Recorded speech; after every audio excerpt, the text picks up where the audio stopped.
நம்மள நிறைய பேருக்கு பர்மீஸ் ஃபுட் பற்றி தெரிஞ்சிருக்கும். இதில் சீபியாங் குழம்பு எப்படி செய்கிறதுன்னு பார்க்கலாம்.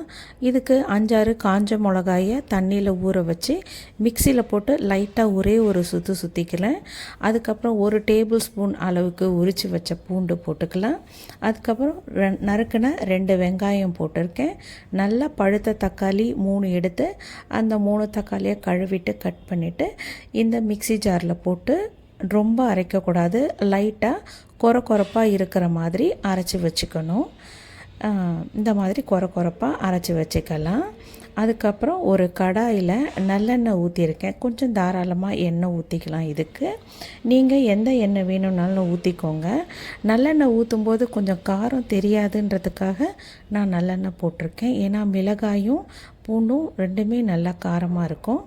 நல்லா எண்ணெய் காஞ்சதுக்கப்புறம் இந்த அரைச்சி வச்ச குழம்பை ஊற்றிடலாம். ஊற்றிட்டு நல்லா தண்ணி போக சுண்டுற அளவுக்கு எண்ணெய் மேலே பிரிஞ்சு வர அளவுக்கு இந்த குழம்ப ரெடி பண்ணிக்கலாம்.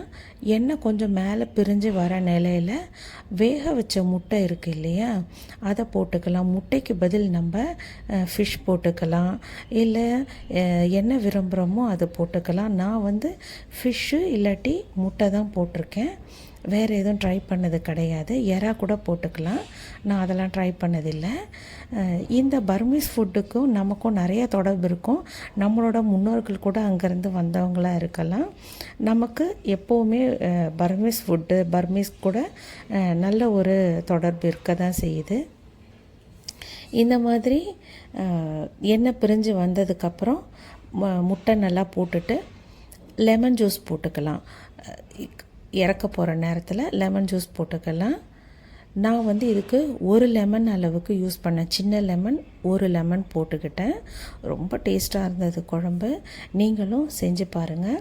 ரைஸுக்கு வச்சுக்கலாம், சப்பாத்தி, இட்லி, தோசை எல்லாத்துக்குமே இது மேட்ச் ஆகும். இந்த குழம்பு உங்களுக்கு இதை பாருங்கள், நல்லா எண்ணெய் பிரிஞ்சு சூப்பராக மேலே வந்துருச்சு. வாசனையும் ரொம்பவே நல்லா இருந்தது. இந்த மாதிரி பர்மீஸ் ரெசிபீஸ்க்கு நம்ம சேனலை சப்ஸ்கிரைப் பண்ணுங்கள்.